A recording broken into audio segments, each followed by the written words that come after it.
Hello friends, welcome in Heal Psycholab. This is the second part of June 2012 paper 3. उसका question number 26 है, तो now I'm going to attempt next 25 question of the set. So let's start it. Question number 26 यहाँ कुछ biases दिए हैं और कुछ decisions दिए हैं. मैं इनको मैच करूँ उससे पहले मैं आपको सारे बायसेस एक बार समझा देती हूँ. फर्स्ट है anchoring bias. What is that? देखिए, it occurs when people rely too much on the first information they find when making decisions. So what does it mean कि सपोज मैं इसका एग्जांपल देके समझाती हूँ कि सपोज आप मार्केट में गए और आपने एक टी शर्ट देखी जिसकी कॉस्ट आपने देखी ₹1200. यस, और फिर वही शर्ट आपने कहीं और किसी और जगह पे देखी मार्केट में and you saw it is in 100. तो आप क्या कहोगे? That shirt is quite cheap, है ना. तो आपका कहीं ना कहीं you are prone to see कि भाई सेकेंड शर्ट जो है वो चीप है ना. मतलब क्वालिटी चीप है वट. लेकिन जब वही चीज़ आप टी शर्ट को अगर पहली बार में ही अगर ₹100 में देख लेते तो क्या वो तभी आपको चीप लगती? नो, है ना.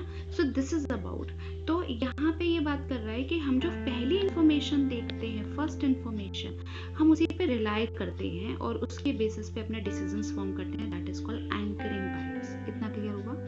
ठीक है, let's talk about the next frame. Hindsight bias. Hindsight bias मैं आपको बता चुकी हूँ. हिंडसाइड बायस का मतलब होता है कि मान लो कोई इवेंट हो गया और on the basis of your past knowledge आप उसको बता रहे हो कि मैंने तो कहा था ऐसा होगा. कई बार हम कहते हैं ना मुझे तो पता था ऐसा होने वाला है. तो this is called hindsight bias. अगर इस तरह की चीजें हैं तो that is called hindsight bias. If you talk about the framing, so let's talk about the framing. ये एक तरीके का ना कॉग्निटिव बायस है जो हमारे डिसीजन मेकिंग को इम्पैक्ट करता है डिफरेंट तरीके से. सपोज मैं इसको एग्जांपल देके समझती हूँ. मान लीजिए आप योगर्ट खरीदने गए अपने किसी नियरेस्ट स्टोर में और आपने 2 योगर्ट के पैकेट देखे. एक योगर्ट पे लिखा है 10% फैट और एक पे लिखा है 90% फैट फ्री. आप कौन सा खरीदोगे? कमेंट करके बताइए मुझे, कौन सा खरीदेंगे आप? ये वाला. क्यों? क्योंकि ये 90% है. क्या ये दोनों एक ही चीज़ पर, क्या दोनों ये एक ही चीज़ की बात नहीं कर रहे? वो कह रहा है कि इसके अंदर 10% फैट है और वो कह रहा है 90% फैट फ्री है, यानी इसके अंदर भी 10% फैट ही है. यस, बट बेसिस क्योंकि ये हमें पॉजिटिव आउटलुक लग रहा है ना. So if the framing effect will lead us to picking the second option as it seems to be that it is healthier option. Yes, so that is why. तो this is called framing कि आप किस तरह की framing कर रहे हैं और उसके बेसिस पे आपके डिसीजन मेकिंग होते हैं. Now talk about the representativeness. So if you talk about the representative bias, यहाँ पे क्या होता है कि सपोज आपके यहाँ पे आप घर में कभी हुआ है, आप बहन भाई होते हैं और जनरली जो घर में ज़्यादा बदमाशी करता है तो उसी का नाम आता है और मम्मी भी यही कहेंगे कि बेटा तुमने ही किया है. ठीक है, चाहे उस बेचारे ने ना किया हो. ठीक है, तो यहाँ पे ब्लैक लिस्ट में जो होते हैं ना तो पहला शक वही जाता है, वही डाउट होता है. हम ये मान के नहीं चलते कि कोई दूसरा भी ऐसा कर सकता है और ये पुलिस वगैरह में बहुत होता है. तो people who are looking for a suspect in a crime might focus disappropriately on black people in their search because the representative bias causes them to assume that a black person is more likely to be a criminal than somebody from another group. Are you getting my point? तो this is now on the basis of that now हम इनको match करते हैं. तो if we talk about this, तो यहाँ पे देखिए पहला जो है एंकरिंग. एंकरिंग किससे? वैसे ही सारे मैच ही हैं. तो anchoring make estimate from, sorry ये ना थोड़ा सा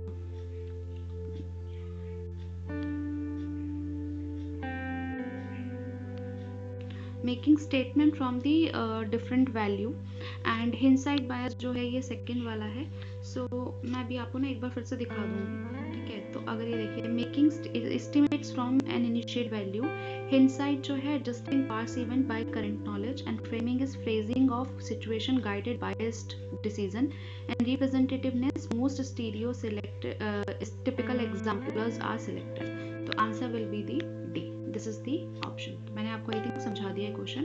question number 27. Arrange the different types of play in increasing order of cognitive complexity. पहली बात, जब भी प्ले की बात होगी तो बात करेंगे पियाजे की. वही बात करते हैं सबके बारे में. अब मैं ये कर पाऊँ इससे पहले एक ये देखते हैं. देखिए, अकॉर्डिंग टू पियाजे children in the type of play their level of cognitive development, functional play, constructive play, symbolic play and game with rules. तो यहाँ functional play की बात हो रही है. यहाँ पे bodily movements होते हैं. तो पहले play देख लेते हैं सारे. फंक्शनल प्ले में क्या होता है, जब आपकी बॉडी मूवमेंट होता है विद और without object such as running और jumping, sliding, gathering, dumping, manipulating, stacking objects and informal games without rules. यहाँ पे बात हो रही है गेम्स विदाउट रूल्स, और जाहिर सी बात है जब बच्चा पहली बार खेलेगा तो फंक्शनल प्ले हो सकता है। नेक्स्ट कंस्ट्रक्टिव प्ले, यहाँ पे क्या होता है, use objects and blocks, legos and tinker toys और different materials like sand, modelling, clay, paint blocks, है ना, इनको ऑर्गेनाइज करेगा, गोल ओरिएंट करेगा और उससे कुछ बनाएगा। फिर आता है सिंबॉलिक या फैंटेसी प्ले, ये रोल प्लेइंग होता है, जिसमें जो होता है वो बिलीव प्ले बनाते हैं, जिसमें pretending to be a baby, firefighter, superhero, monster, make, जो घर घर खेलते हैं वो वाला सिंबॉलिक प्ले हो गया। नेक्स्ट क्वेश्चन नंबर, ये तो मैंने बता दिया पीछे, and games with rules last में आएगा, because that are controlled by the pre established rules and such as tag, mother made. तो ये तभी होगा जब थोड़ा सा मतलब जो एक स्टेज पहुंच जाएगी, पियाजे की जो स्टेजेस है ना कॉग्निटिव डेवलपमेंट, तो लास्ट स्टेजेस जो होंगी फॉर्मल के आसपास, तब ये बच्चा खेल पाएगा। तो on the basis of that if you do this question, तो according to the UGC they have given the answer कि सबसे पहले बच्चा जो है ड्रामेटिक यानी रोल प्ले टाइप का करेगा, उसके बाद वो फंक्शनल प्ले करेगा, ठीक है, एंड फिर जो है वो that will be he will do the constructive play and in the last he will do the games. तो on the basis of answer will be A, ठीक है। Question number 28, some people believe that action objects bring luck and help them in being successful. Such superstitions may be result of। तो कुछ लोग मानते हैं ना कि भाई उनका कुछ लक के उनके कुछ हेल्प मतलब उनको लगता है कि कुछ हेल्पफुल होता है, ठीक है। तो इसका आंसर इनसाइट तो हो नहीं सकता, इनसाइट मतलब जो इंटरनल एकदम से आ जाए। A programme of behaviour modification, there is no something behaviour which we need to modify. Token economy वो होता है जनरली हॉस्पिटल्स में यूज होता है, आपने कुछ अच्छा काम किया और उसके लिए आपको एज अ टोकन मिला, और जब आपको अपनी मर्जी का कोई काम करना है तो आप उस टोकन से वो चीज़ कर सकते हो, उसको मतलब रिवर्स करवा सकते हो। तो दैट इज, अगर हम ऑटो, इसका आंसर वैसे ऑटो शेपिंग है, और मैं एक बार आपको दिखाती हूँ कि ऑटो शेपिंग क्या होती है। देखिए ये auto shaping refers to the gradual modification of a behavior by rewarding a particular response. It is a condition in which conditioned response has not been reinforced. तो कंडीशन रिस्पॉन्स जो है उसको कोई रीइंफोर्स नहीं कर रहा है बाय रिवॉर्ड और punishment, but is a modified instinctive response to a certain stimulus. देखिए जब वो लक को कुछ मान रहे हैं ना, तो उससे कोई रिवॉर्ड नहीं मिल रहा है, बट बल्कि बन गया इंस्टिंक्टिव रिस्पॉन्स बन गया है to certain stimulus. This is about auto shaping, ठीक है। Question number is 29. Fear or stress prior to surgery has been associated with slower post-surgical recovery, including delays in wound healing. तो यहाँ fear और stress जो होते हैं वो surgery से पहले एसोसिएट होते हैं, कि जिसकी वजह से वो बात कर रहे हैं कि fear और stress सर्जरी से पहले has been associated with slower post-surgical recovery। अगर इंसान को सर्जरी कराने से पहले कोई fear stress होगा तो उसकी जो रिकवरी होगी वो स्लो हो जाएगी, including delays in wound healing. Even उसका जो वुंड है वो भी हील नहीं हो पाएगा जो उसकी चोट है। So psychological factor can influence physical illness, बिल्कुल सही, और ये एकदम करेक्ट स्टेटमेंट्स है दोनों, लेकिन करेक्ट रीजन नहीं है, क्योंकि हम उसकी बात हो रही है और वो कह रहा है कि फिजिकल इलनेस की जो होता है इफेक्ट करती है। स्टेटमेंट दोनों सही हैं पर एक्सप्लेनेशन नहीं है एक दूसरे की। Question number 30, the way in which a child efforts to master new और challenging task is supported in a flexible and a contingent way by teachers, parents और more competent person is called. पहले हम देखते हैं इसके कुछ explanation. ये देखिए, इसके फोल्डिंग से पहले मैं आपको ये दिखाती हूँ। ये विगोट्स्की थे जिन्होंने जोन ऑफ प्रॉक्सिमल डेवलपमेंट की बात की थी, और उन्होंने क्या बोला था कि विगोट्स्की ने कहा कि दो तरह की डेवलपमेंट होती है बच्चों में, एक होती है एक्चुअल डेवलपमेंट और एक होती है पोटेंशियल। एक्चुअल डेवलपमेंट वो होती है जो वो इंडिपेंडेंटली अपनी आप प्रॉब्लम सॉल्व कर लेते हैं, और पोटेंशियल वो होता है जो किसी के हेल्प से, collaboration with more capable peers. तो यहाँ पे किसी एडल्ट की गाइडेंस से या टीचर्स की गाइडेंस से वो उस चीज़ों को पोटेंशियल तो होता है, पर ये नहीं पता होता करना कैसे है। तो ये इन्होंने दो बात की। अब मैंने आपको ये बॉक्स बना के दिखाया भी कि ये बच्चे का पोटेंशियल है और ये बच्चे का पोटेंशियल है और ये उसका कॉम्पिटेंस है ना। तो अगर हम जोन ऑफ प्रॉक्सिमल डेवलपमेंट निकालेंगे तो कॉम्पिटेंस में से अगर हम पोटेंशियल घटा देंगे तो will get zone of proximal development. Now talk about this, ये इसका अकॉर्डिंग क्या है। तो जब भी कुछ नहीं है, this is like an assistance. यहाँ पे तीन चीजें होती हैं। एक बच्चा क्या नहीं कर सकता, what he can not do, okay, what he can do himself, ठीक है, can do himself. Last one is what he can do with the help of others, with the help of others. तो यहाँ 3 चीज़ों की बात हो रही है। तो ये स्कैफोल्ड कहता है कि ये जो होता है वो लर्नर को क्या करता है, अकम्प्लिश करता है कुछ सर्टन टास्क करने में, and they would otherwise not be able to accomplish on their own. So the goal of educator is for the student to become independent learner to problem solver. And Vygotsky defines scaffolding instruction as the role of teacher and others in supporting the learner development. तो कहीं ना कहीं ये assistance है, और इसी की बात वो नेक्स्ट क्वेश्चन में कर रहा है। वो कह रहा है कि the way in which a child efforts to master a new और challenging task is supported in a flexible and contingent way by teachers, parents and more competent person. तो आंसर विल बी स्कैफोल्डिंग, और option हो भी नहीं सकते। देखिए social influence की बात नहीं हो रही है, सोशल रेफरेंस की बात नहीं हो रही, सोशल मेडिटेशन की बात नहीं हो रही है, स्कैफोल्ड है। और ये क्वेश्चन जो है कहीं ना कहीं डेवलपमेंट से रिलेटेड टॉपिक है, ठीक है। नेक्स्ट क्वेश्चन नंबर 31, यहाँ पे कुछ फैक्टर एनालिसिस दिए हैं और मीनिंग्स दिए हैं, ठीक है।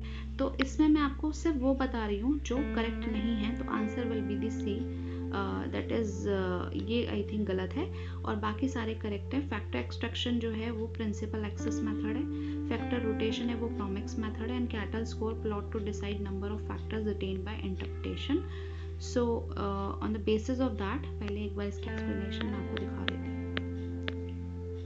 ये देखिए, intra factor correlation are obtained when researcher extract more than one factor. जब रिसर्चर जो है एक से ज़्यादा फैक्टर को एक्सट्रैक्ट करता है और इम्प्लीमेंट करता है ऑब्लिक रोटेशन में, and they reveal the degree to which the dimension underlying the observed variables are themselves associated with each other. तो इंफ्रारेक्टर कोरिलेशन क्या होता है, जिसे जब रिसर्चर जो है ऑब्टेन कैसे करता है, मोर than one factor and implement in oblique rotation, एक से ज़्यादा फैक्टर लेता है और उसे इम्प्लीमेंट करता है ऑब्लिक रोटेशन में, एंड रिवील करता है कि किस डिग्री तक जो है डायमेंशन अंडरलाइन करेगा, एंड जो ऑब्जर्व्ड वेरिएबल्स होंगे वो किस तरीके से एक दूसरे से एसोसिएट या कनेक्टेड होंगे। सो this is about, and that is the explanation of this question, ठीक है। क्वेश्चन नंबर 32, यहाँ पे कुछ स्टेजेस ऑफ स्लीप दी है। इसके आगे एक और क्वेश्चन आएगा स्लीप से रिलेटेड, इसलिए मैं भी एक्सप्लेन नहीं कर रही हूँ, वहीं पे एक्सप्लेन करूँगी। वैसे इसका करेक्ट आंसर जो है वो 3-2 और REM2 है। अगर आप स्लीप की बात करेंगे तो उसमें 2 तरह की स्लीप होती है, एक होती है REM स्लीप और एक होती है नॉन REM स्लीप, ठीक है। REM का मतलब होता है रैपिड आई मूवमेंट और नॉन REM का मतलब नॉन रैपिड आई मूवमेंट, ठीक है ना। सो अभी मैं इसका बता रही हूँ, तो वैसे तो 4 स्टेजेस होती है, यहाँ 3rd 2 एंड REM2 है। तो अभी ये आंसर है on the basis of UGC. अभी मैं आपको नेक्स्ट आगे एक्सप्लेन कर दूंगी। Next, a child using whole arm movement in writing before he uses his fingers. A child using whole arm movement in writing before he uses fingers and holding a pen or pencil is indicative of। पहले मैं आपको इसकी एक picture दिखाती हूँ। ये देखिए, ये NCERT का एक पेज है जो मैंने लिया हुआ है। तो यहाँ पे डेवलपमेंट चैप्टर का है, 11th की बुक में है। तो यहाँ पे ये वर्ड देख रहे हैं आप, सेफालोपोडली। ये इसका मतलब क्या है, फ्रॉम द सेफलिक का मतलब होता है head region to the caudal और टेल रीजन, यानी children gain control over the upper part of the body before the lower part. यानी बच्चा जो है पहले अपने हेड को कंट्रोल करना सीखता है, फिर उसका नीचे के पार्ट्स धीरे धीरे वो कंट्रोल करना सीखता है। This is why you would notice that infants head is proportionally larger than his और बॉडी ड्यूरिंग अर्ली इन्फेंसी। तो बच्चे का सर जो होता है वो जब इन्फेंसी में होता है तो उसका काफ़ी बड़ा होता है as compare to body. If you see an infant crawling, he she will be use the arms first and then shift in using the legs. तो पहले वो हाथों पे चलता है, फिर पैरों पे चलता है। तो growth proceed from the centre of the body and moves towards the extremes of the more distal season. एक तो ये समझ में आ गया, सेफलोपोडली। एंड नेक्स्ट है प्रॉक्सीमोडिस्टल, ये एक डेवलपमेंट है। Children gain control over their torso before their extremities, यानी initially infant reach for objects by turning their entire body, gradually they extend their arms to reach the things. पहले वो पूरी body के through जाना चाहते हैं और उसके बाद वो है आर्म्स का यूज करना शुरू करते हैं। These changes are the result of maturing nervous system, और ये किसका रिजल्ट हो रहा है, नर्वस सिस्टम के मैच्योर होने का, not because of any limitation, since even visually impaired children show the same sequence. और ये कोई वो नहीं होता है, this is not something limitation या वैसा कुछ नहीं होता है। इवन विजुअली इम्पेयर्ड चिल्ड्रन होते हैं वो भी इसी सीक्वेंस को फॉलो करते हैं। तो on the basis of that, तो ये मैं आपको फिर इसका आंसर बताती हूँ। ये देखिए, तो इसका आंसर ये है, answer will be proximo distal principle, क्योंकि वो यही बात कर रहा है, फिंगर वगैरह की बात कर रहा है ना। क्या कह रहा है क्वेश्चन में कि क्या कह रहा है क्वेश्चन में कि जो चाइल्ड है वो होल आर्म मूवमेंट्स यूज कर रहा है writing before he uses fingers, है ना, whole arm movement before using his finger in holding a pen और पेंसिल इंडिकेटिव, और उसमें भी यही बता रहा है, जब हम देख रहे हैं कि वो कह रहा है कि पहले जो है बच्चा जो है पूरे अपने बॉडी को वो करेगा, ऑब्जेक्ट्स लेगा, प्रॉक्सिमल डिस्टेंस में बता रहा है ना कि वो कंट्रोल करेगा पहले, मतलब अपनी एंटायर बॉडी लेके जाएगा, उसके बाद जो है अपने आर्म्स को एक्सटेंड करेगा reaching the things. So the answer will be on the basis of that will be A, proximo-distal principle। और सेफ्लो मैंने आपको समझा ही दिया है कि सर से लेके मतलब टेल तक, यानी इस तरीके से डेवलपमेंट होगा, और यहाँ कोई स्पेसिफिक मूवमेंट या न्यूरल कंट्रोल की बात नहीं हो रही, तो answer will be A. Question number 34, a principle stating that a more preferred activity can be use to reinforce a less preferred activity is refer to as. देखिए ये ना एक ऐसे प्रिंसिपल की बात कर रहा है, इट इज अबाउट रीइंफोर्समेंट। ये देखिए प्रीमेक प्रिंसिपल, ये क्या होता है कि the idea that reinforcing properties of something depend on the situation. एक कोई चीज एक व्यक्ति के लिए रीइंफोर्समेंट का काम कर सकती है और दूसरे के लिए नहीं।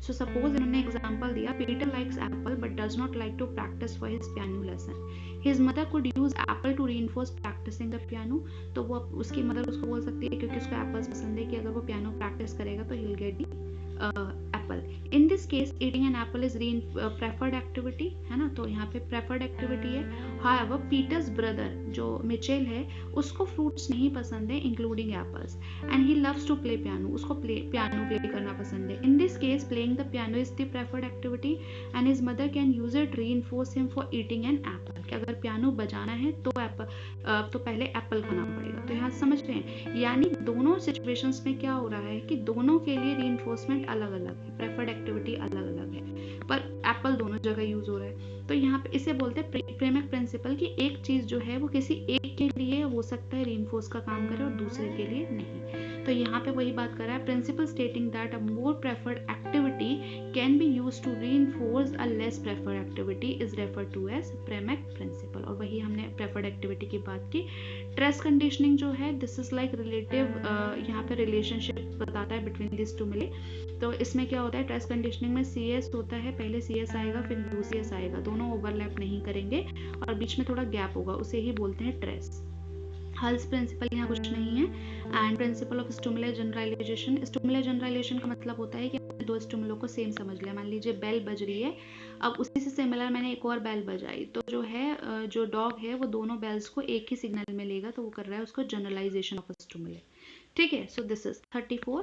क्वेश्चन नंबर 31 ये एटकिंसन और शिफ्रन का है, ये मैं बहुत एक्सप्लेन नहीं करने वाली हूँ, इसका सिर्फ मैं आंसर बताऊंगी, and the answer will be B. पहले हमारी सेंसरी मेमोरी आती है, फिर हमारा अटेंशन जनरेट होता है, उसके बाद एसटीएम बनती है, और जब एसटीएम की मेमोरी को हम रिहर्सल करते हैं एलोबरेटिव वे में, यानी समझ के उसका मीनिंग समझ के, देन वो एलटीएम में कन्वर्ट होता है। This is okay. Question number 36, attribution the process by which we determine the cause behind other behaviours. ठीक है, एट्रीब्यूशन एक थ्योरी होती है जिसमें बताया जाता है कि जब हम किसी और का, देखिए दो तरीके बिहेवियर होते हैं, एक दो तरीके से एट्रीब्यूशन हो सकता है। एक तो जब हम अपनी कोई चीज़ को एक्सप्लेन कर रहे होते हैं ना, तो हम इंडिविजुअल रीजंस दे रहे होते हैं कि दिस इज हैपन टू, हम उस टाइम ना मतलब सिचुएशनल्स को वो करते हैं कि सिचुएशन वाज लाइक दैट। लेकिन जब हम किसी और को जज कर रहे होते हैं, किसी और के बारे में कुछ कह रहे होते हैं ना, तो हम उसकी सिचुएशंस को कंसिडर नहीं करते, बल्कि हम इंडिविजुअलिटी को करते हैं। समझ रहे हैं? तो दिस इज अबाउट, तो यहाँ पे वो जो बात कर रहा है दैट इज मोर अबाउट, तो वो बात कर रहा है कॉन्शियस की, कंसिस्टेंसी की एंड डिस्टिंक्टिवनेस की। तो यहाँ पे जो एट्रीब्यूशन होता है, जो जिसके पीछे कॉज बिहाइंड होते हैं जो अदर बिहेवियर के, तो वो किस एक्सपेक्ट ऑफ बिहेवियर की बात करते हैं, कॉन्शियस की, कंसिस्टेंसी की और distinctiveness. Answer will be C. Question number 37, deliberate application of non-strategies to task planning, their use in advance, monitoring them in action, evaluating their output and modifying subsequent behavior on the basis of performance is called। आप खुद ही सोचिए, आप एक deliberate यानी अपनी मर्जी से कर रहे हैं, अप्लीकेशन ऑफ नॉन स्ट्रैटेजीज जो आपको पता है किस पे कर रहे हैं, कुछ टास्क पे कर रहे हैं, उसके लिए पहले से आप कुछ एडवांस में प्लानिंग कर रहे हैं, अपने एक्शंस को मॉनिटर कर रहे हैं, उनको इवेल्युएट कर रहे हैं, आप उनको मॉडिफाई कर रहे हैं, ठीक है, अपने बिहेवियर्स को, तो किस बेसिस ऑफ परफॉर्मेंस होगा, तो that it is more about your self. So answer will be self regulated learning. It not a implicit learning. Implicit learning हो गई जो इनडायरेक्ट वे में हो, जो डायरेक्ट नॉलेज है. डिडक्टिव रीजनिंग कुछ नहीं है इसमें, एंड कॉग्निटिव लर्निंग नहीं है. It's more about the self regulated learning. Question number 38. At what level we understand the complete meaning and senses of a language structures? तो मैं थोड़ा बता देती हूँ आपको. फोनेम्स होते हैं स्मॉल यूनिट, जैसे ABCD बोलते हैं ना, उसे बोलते हैं फोनेम्स. ठीक है. इसके बाद आते हैं मॉर्फेम्स, यानी आप वर्ड्स बनाते हैं. समझ रहे हैं? ठीक है. पहले आपने साउंड सीखे, स्मॉलेस्ट यूनिट मतलब एकदम स्मॉलेस्ट साउंड होता है फोनेम्स, एंड उसके बाद आपने वर्ड्स बनाए, और उसके बाद आपने उन्होंने वर्ड्स को जोड़ के आपने उसको ग्रामेटिकल वे में ठीक से ऑर्डर में लगाया और वो सेंटेक्स बन गया.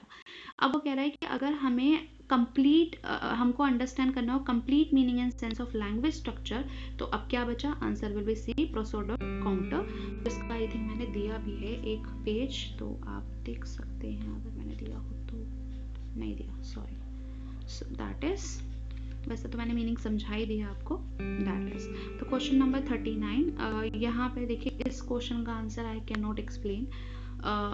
इन्होंने डिसेंडिंग ऑर्डर में बोला है, और उसके हिसाब से जो इनका आंसर है वो है ए. तो मैं उसके बेसिस पे आपको बता रही हूँ. पहले पे -70, सेकेंड पे -50, क्योंकि -70 से -50 बड़ा होगा 0.50.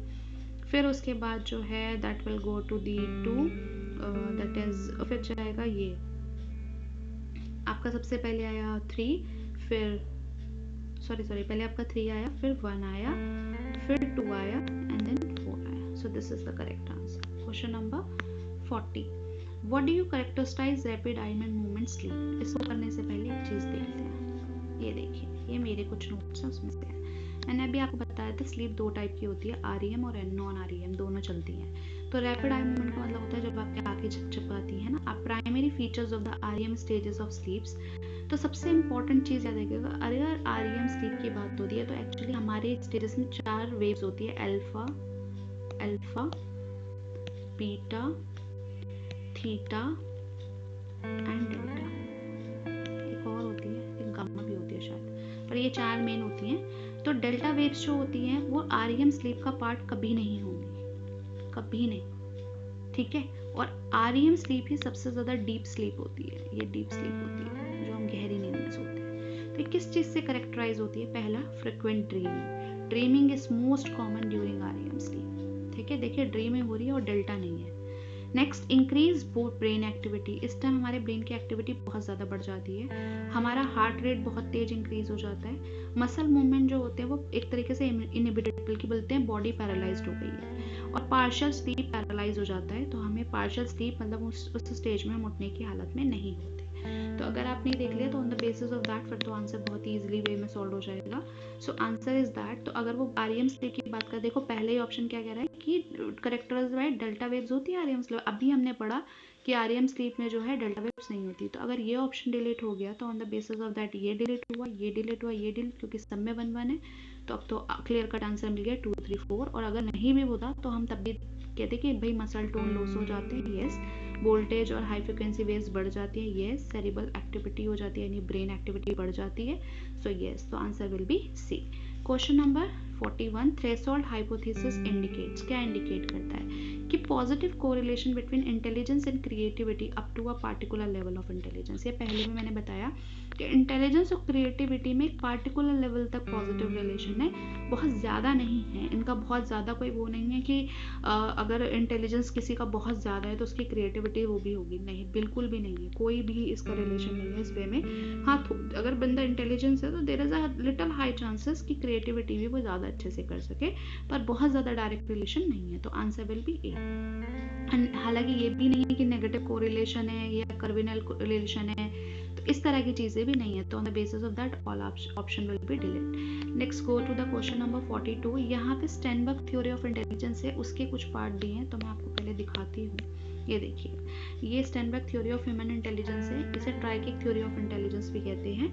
तो इन्होंने 3 पार्ट दिए थे, कॉम्पोनेंशियल, एक्सपेरिमेंटल और कॉन्टेक्चुअल. तो कॉम्पोनेंशियल का मतलब होता है एनालिटिकल इंटेलिजेंस, है ना, इसके अंदर आ जाता है metacognition. When someone aware about his learning, thinking, performance, knowledge acquisition, this is called analytical.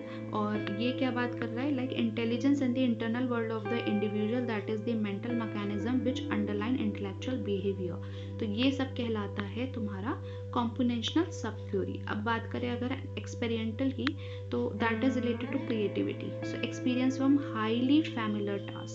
Intelligence and experience, like the mediating role of one's passes through life between the individual internal and external world.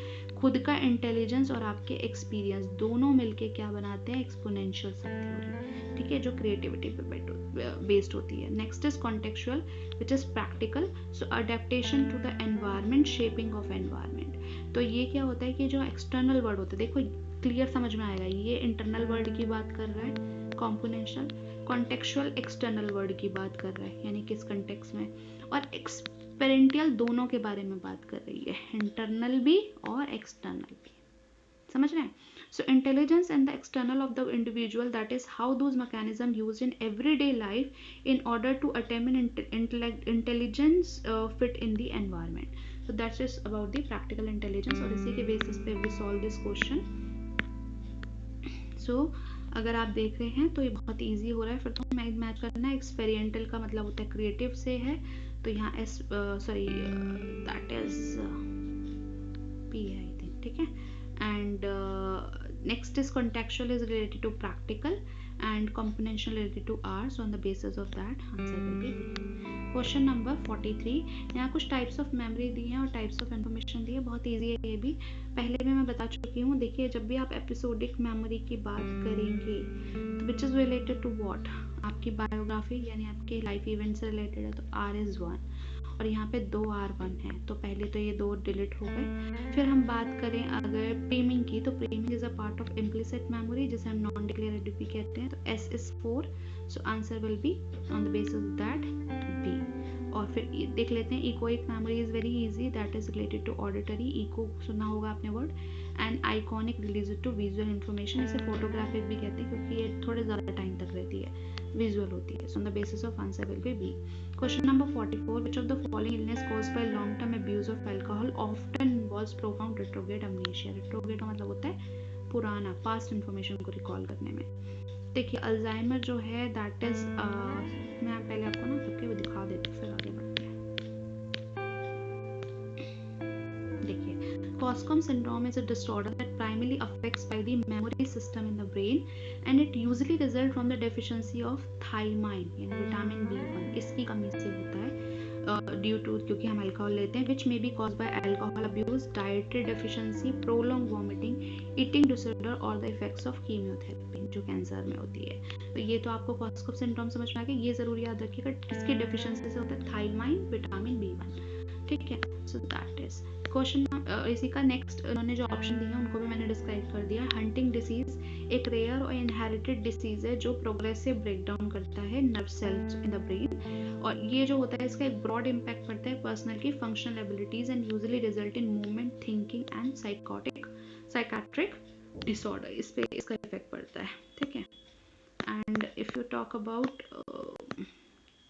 हाँ ये Alzheimer है, तो Alzheimer का क्या है, progressive decline in memory starting with the selective forgetting, यानी कुछ कुछ मोमेंट्स फॉरगेट हो जाएंगे। ये डिक्लेरेटिव मेमोरी जनरली इसमें जाती है, और डिक्लेरेटिव मेमोरी के 2 पार्ट होते हैं, एपिसोडिक और सिमेंटिक, तो वही बात हो रही है episodic and semantic. Episodic related to life event and semantic related to factual. So it is caused by the abnormal buildup proteins and around the brain cell.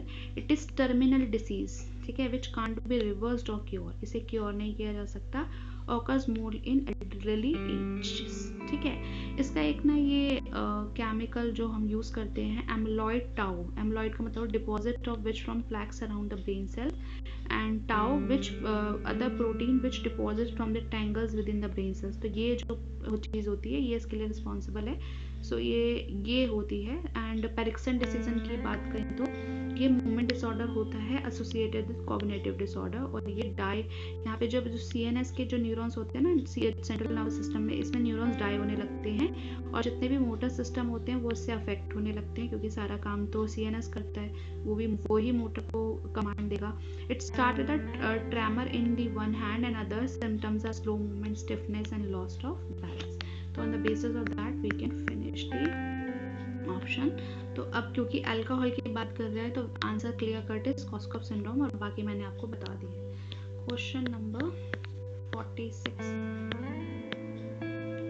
यहाँ आपको कुछ ना इन्होंने दिया है कि 4 स्टेप्स अप्लाइड बिहेवियर एनालिसिस के लिए इन्होंने 4 स्टेप्स अप्लाई किए हैं. तो on the basis of that वैसे इसका आंसर बी है कि पहले आप डिफाइन करोगे किसी को अप्लाइड बिहेवियर में, फिर उसे आप ऑब्जर्व करोगे और ऑब्जर्व करने के बाद उसे रीइंफोर्स करोगे.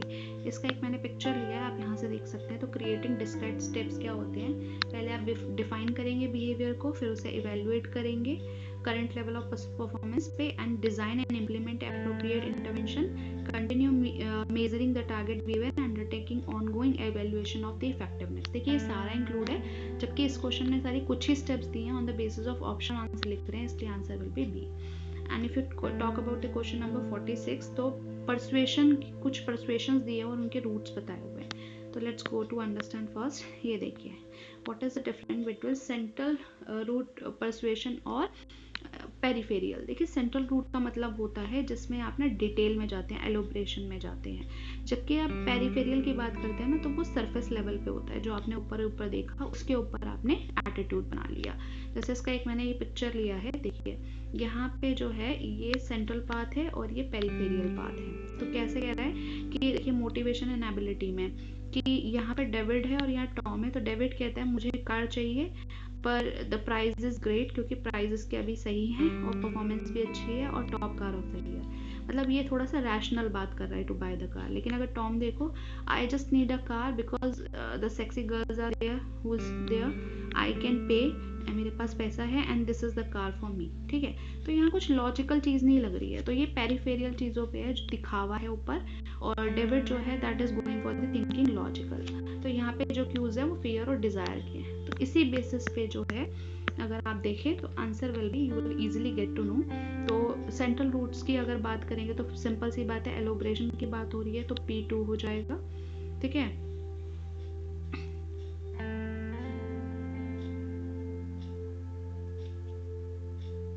सेंट्रल रूट परसुएशन, सॉरी एक नीचे है systematic processing behaviour discrepancy, and Q is 1, peripheral route is heuristic processing, क्योंकि ये शॉर्ट रूल ऑफ थंब है. एंड डिस्टिंक्ट रूल्स जो हो जाएगा elaborative, likelihood to pursuing process, and attitude will be cognitive dissonance to persuasions. This is on the, I'm giving you the answer basis of the UGC. Okay, so answer will be A. Question number 46. अच्छा, इन सब के answers मैं आपको सिर्फ paragraph के answers बताऊंगी. I am not going to explain this. आप खुद कर पाए, खुद करिएगा, क्योंकि ये ना रिलेवेंट नहीं है ना, ये एमफिल के लिए रिलेवेंट है और आजकल के जो यूजीसी नेट के पेपर आ रहे हैं ना तो इसमें भी काफ़ी वो नहीं है. तो I am just telling you the answers. तो 47 का आंसर ए है, 48 का आंसर डी है, एंड 49 का आंसर जो है दैट इज डी, and 50 का answer B. So I have completed this 50 question of this paper, and next 25 question I'll solve in the next, and this paper will be finished in next part. Thank you so much, and if you like this video please like, share and subscribe and comment on it. Thank you.